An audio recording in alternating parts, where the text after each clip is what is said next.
എല്ലാവർക്കും നമസ്കാരം. പിങ്കി സ്റ്റേറസ് എന്ന നമ്മുടെ യൂട്യൂബ് ചാനലിലേക്ക് എല്ലാവർക്കും സ്വാഗതം. നമ്മളൊക്കെ വീട്ടിൽ പാത്രം കഴുകാനായിട്ട് സ്പഞ്ചസ് അതുപോലെ സ്ക്രബ്ബറുകളൊക്കെ യൂസ് ചെയ്യാറുണ്ട്.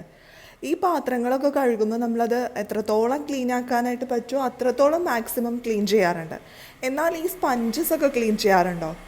പലപ്പോഴും അത് വെറുതെ വെള്ളത്തിലൊന്ന് കഴുകിയെടുക്കും, അല്ലെങ്കിൽ ഡിഷ് വാഷ് ഉപയോഗിച്ചൊന്ന് കഴുകിയെടുക്കും, അത്ര മാത്രമേ ചെയ്യാറുള്ളൂ.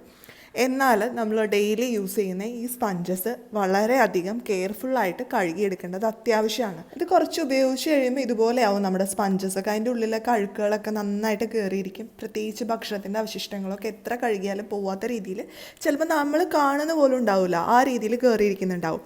അപ്പോൾ ഇതുപോലുള്ള സ്പഞ്ചസൊക്കെ യൂസ് ചെയ്ത് നമ്മൾ പാത്രങ്ങൾ കഴുകിക്കഴിഞ്ഞ് ആ പാത്രത്തിൽ ഫുഡൊക്കെ ഉണ്ടാക്കി നമ്മളത് കഴിക്കുമ്പോൾ പല ബാക്ടീരിയാസൊക്കെ നമ്മുടെ ശരീരത്തിനുള്ളിലേക്ക് എത്തും. നമുക്ക് പല അസുഖങ്ങളൊക്കെ വരാനുള്ള സാധ്യതയും കൂടുതലാണ്.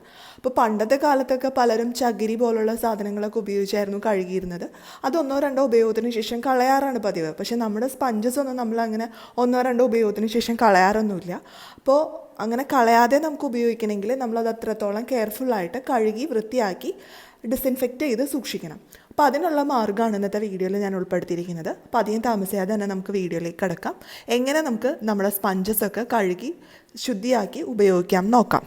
അപ്പോൾ നമ്മുടെ സ്പഞ്ചസ് ക്ലീൻ ചെയ്യാനായിട്ട് ഞാനിവിടെ ഒരു പാത്രം എടുത്തിട്ടുണ്ട്. ആ പാത്രത്തിലേക്ക് നമുക്ക് കുറച്ച് ചൂടുവെള്ളം ഒഴിച്ചു കൊടുക്കണം. അപ്പോൾ അത്യാവശ്യം നല്ല ചൂടുവെള്ളം ഒഴിച്ചു കൊടുക്കാനായിട്ട് പ്രത്യേകം ശ്രദ്ധിക്കണം. എത്ര സ്പഞ്ചസ് ആണോ നമ്മൾ കഴുകാൻ ഉദ്ദേശിക്കുന്നത് അത്രയും സ്പഞ്ചസ് മുങ്ങി നിൽക്കാൻ പാകത്തിനുള്ള വെള്ളം ഒഴിച്ചു കൊടുക്കുക. അപ്പോൾ ഞാൻ ഈ പാത്രത്തിലേക്ക് ചൂടുവെള്ളം ഒഴിച്ചു കൊടുത്തിട്ടുണ്ട്.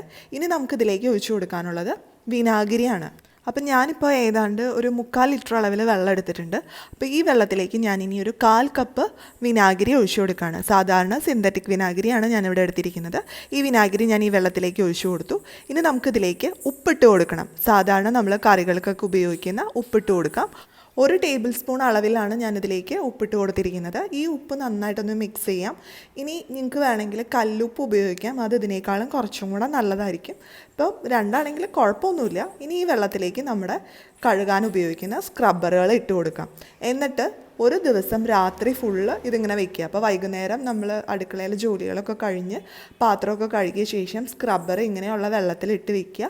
അതിനുശേഷം പിറ്റേ ദിവസം രാവിലെ അത് നന്നായി കഴുകിയിട്ട് എടുത്ത് ഉപയോഗിക്കുകയാണെങ്കിൽ അതിലുള്ള അണുക്കളൊക്കെ പോയി അത് വിമുക്തമാക്കി നമുക്ക് കിട്ടും. അപ്പോൾ ഈ രീതിയിൽ ചെയ്യുവാണെങ്കിൽ നമുക്ക് നമ്മുടെ ഫാമിലീനെയും നമ്മളെ തന്നെയും രക്ഷിക്കാനായിട്ട് സാധിക്കും. പലവിധ രോഗങ്ങൾ നമുക്ക് ഒഴിവാക്കാനായിട്ടും സാധിക്കും.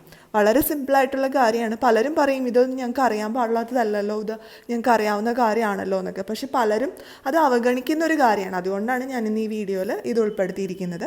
അപ്പോൾ നിങ്ങൾക്ക് എല്ലാവർക്കും ഈ വീഡിയോ യൂസ്ഫുൾ ആയിട്ടുണ്ടാവുമെന്ന് പ്രതീക്ഷിക്കുന്നു. വീഡിയോ ഇഷ്ടപ്പെട്ടാൽ ലൈക്ക് ചെയ്യാനും ഷെയർ ചെയ്യാനും മറക്കരുത്. അതുപോലെ നിങ്ങളുടെ അഭിപ്രായങ്ങളും നിർദ്ദേശങ്ങളും ഒക്കെ താഴെ കമൻറ്റ് ബോക്സിൽ പറയാനും മറക്കരുത്. ഇനി അടുത്ത ദിവസം നമുക്ക് പുതിയൊരു വീഡിയോ ആയിട്ട് വീണ്ടും കാണാം.